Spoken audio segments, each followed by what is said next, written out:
यार ये एक बात बताओ, ये नीट का पेपर लीक कैसे हो रहा है? मुझे ये समझ में नहीं आ रहा। क्या उसकी सिक्योरिटी के लिए ऐसे गार्ड को रखा जा रहा है या फिर ऐसे इंसान के द्वारा उसे सिक्योर करा जा रहा है जो गांजा फूक के आ रहा है? अभी तक जितने भी इलेक्शन हुए हैं उसमें वोट लीक होने का या वोटिंग लिस्ट लीक होने का ऐसा कोई नाम नहीं आया। वहां तो सिक्योरिटी Z+ होती है, लेकिन जब बात आती है बच्चों के भविष्य की, जिनका करियर ही उस एग्जाम पे टिका हुआ है, तो ऐसी बड़ी गलतियां कैसे कर सकते हो आप? कैसे पेपर लीक हो सकता है? अब उन लोगों का जो करियर बर्बाद हो रहा है, काफी लोगों ने मेहनत करी, साल साल भर मेहनत करी है, उनका जो पैसा लगा है, उनका जो टाइम लगा है, उसकी भरपाई कौन करे? मतलब ये कैसी गवर्नमेंट है? जब इलेक्शन की बारी आती है तो आप लोग रोड पे निकलते हो, ऐसे ऐसे वादे करते हो पंडाल के नीचे खड़े होकर के, आपके घर में पानी नहीं आ रहा है तो आपके घर में पानी आने लगेगा, इंडिया जो है, इंडिया को नेक्स्ट लेवल पे ले जाएंगे, भूखमरी खत्म कर देंगे, गरीबी खत्म कर देंगे। भाई गरीबी तो खत्म नहीं हो रही है, गरीब जरूर खत्म हो रहा है। मुझे बस ये बताओ, ये मेरा ही सवाल नहीं है, ये पूरे इंडिया के लोगों का सवाल है, सारे यंगस्टर्स का सवाल है कि नीट का पेपर लीक कैसे हो रहा है? क्या गांजा फूक करके बना रहे हो आप लोग? सब लोग रात में गांजा फूक के सो गए हैं और कोई आया लिख करके चला गया? मतलब क्या है ये? कोई स्नूकर बॉल है क्या? कोई आकर के मार के निकल गया? आपकी जब वोटिंग होती है तब आपकी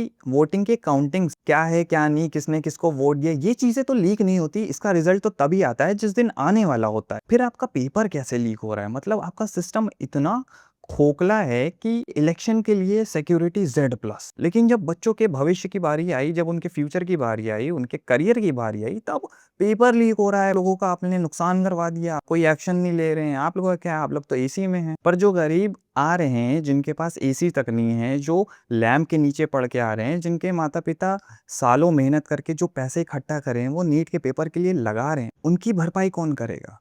और अगर नीट का पेपर लीक हो गया है तो सबके पैसे वापस करवाओ, सबको रिफंड करवाओ और उन बच्चों को जॉब दिलाओ। ये ना हो कि नीट का पेपर दोबारा देना पड़ रहा है, आपको दोबारा से फीस भरनी पड़ेगी। मतलब कितना कितना गिरेगा ये सिस्टम, कितना गिरेगा? बाकी आप बताओ, आप इस बारे में क्या सोचते हो? और आई नो मैं थोड़ा लेट हो गया हूँ इस टॉपिक को लेके, बट अभी मैं वापस आ गया हूँ। अगर मुझे पहली बार देख रहे हो तो फॉलो कर लेना और कमेंट करके बताओ इस बारे में क्या सोचते हो। Okay, bye.